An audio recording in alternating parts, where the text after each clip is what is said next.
Excellencies, friends, it's a pleasure to join you today, and thank you to the Government of Chile for hosting these ministerials. Around the world, ambition is increasing on climate change.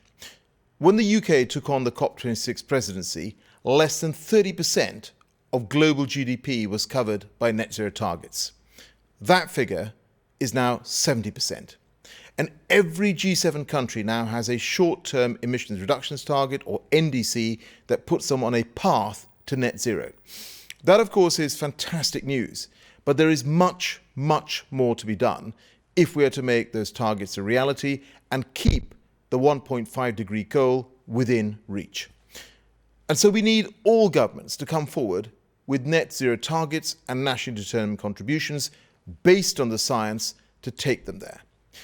And we need countries to commit to take action to make these targets a reality, including putting an end to coal power and phasing out the sale of polluting vehicles. But as well as taking action individually, we need to work together, because if we collaborate across borders and across society, we can make progress faster by increasing incentives for investment, innovating faster, and creating economies of scale. The recent International Energy Agency report on reaching net zero by 2050 underscores the benefits of collaboration. It states unequivocally that without international cooperation, and I quote, the transition to net zero emissions would be delayed by decades.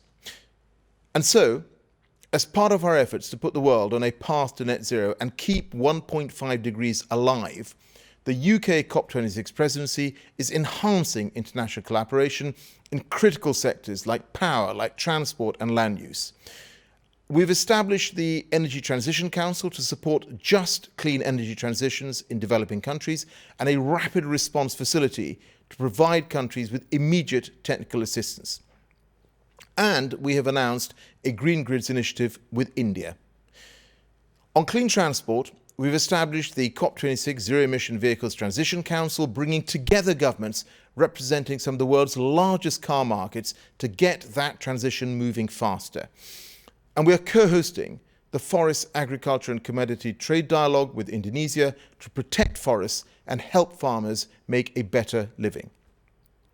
Globally, we must build on this approach and create strong forums for collaboration around each of the main emitting sectors.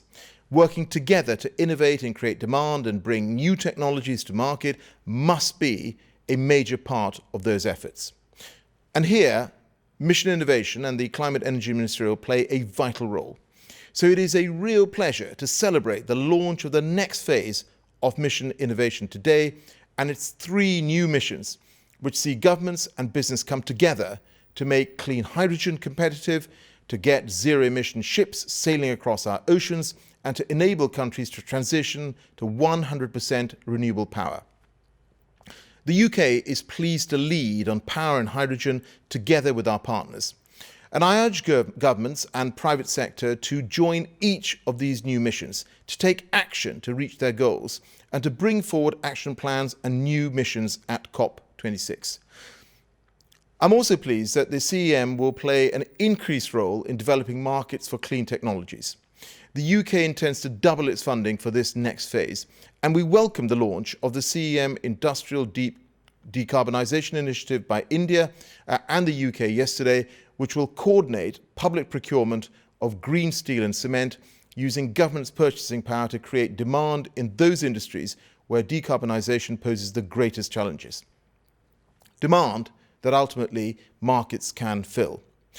We must sustain such approaches over the next vital decade and place collaboration at the heart of our efforts to reduce emissions, working together to drive action in each of the main emitting sectors and to put the world on a path to net zero, to keep 1.5 degrees alive and to protect our planet for future generations. Thank you.